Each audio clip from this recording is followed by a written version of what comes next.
Hey, I'm Shannon Finks, and I teach in the College of Pharmacy. If you know me, you're chuckling right now because this is a segment on teaching with technology, and I believe that I have a black cloud of technology over my head at all times. But my tip about teaching with technology is not to let the technology overwhelm you. It doesn't have to be the most snazzy or newest technology. It just needs to motivate your students. I teach in the classroom, but I also teach in the practice setting. And over the last couple of years since COVID, my students are reluctant to become engaged with my interprofessional team in the clinical setting. It could be personality, or it could be that they are just hesitant because they don't know the members of my team automatically.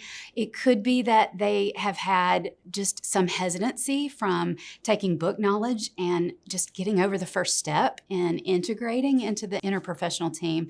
But whatever that is, I had a problem and I needed to motivate my students.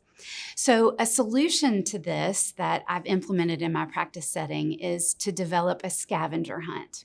The scavenger hunt has 30 plus items that are related to what we in the College of Pharmacy call entrustable professional activities, or EPAs. It's what I, as their professor, have to deem them either competent or excellent in order to say that they are practice ready. They're given the scavenger hunt on day one.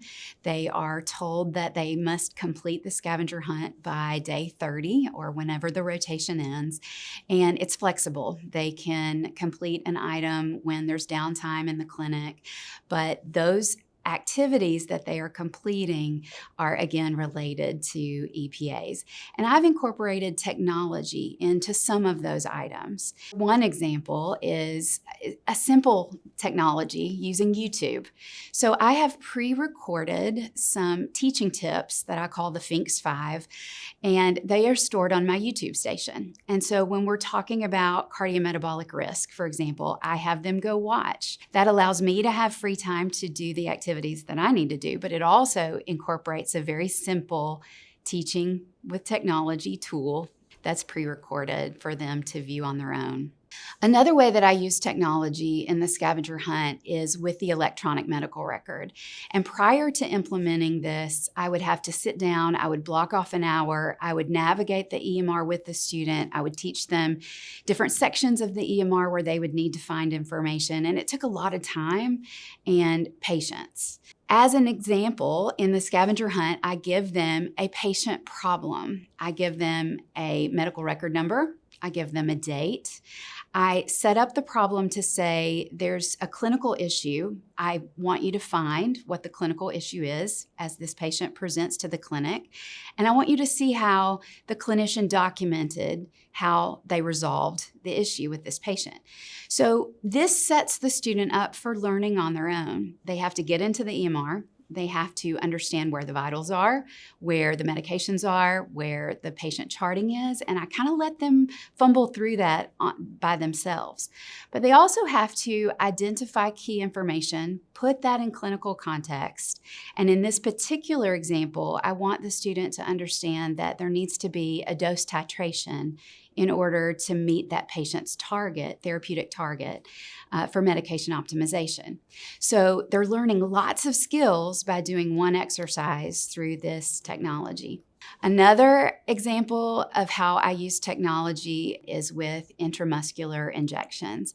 All pharmacy students need to be able to administer vaccines, and that is a skill that they come to me with. However, what they don't come to me with is the motivation to check that skill off. And so we, as an item of the scavenger hunt, we will give an intramuscular injection.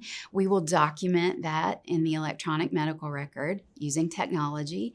But then I also go back behind and I have the student go to the Tennessee Immunization Information System, the TENNIS system, to make sure that my electronic medical record is talking with the state of Tennessee's vaccine repository, if you will, so that if they're not on my rotation, and they're in a pharmacy, they can look up that information in the tennis system to make sure that that patient has not received the vaccine that they're about to give in another clinical setting.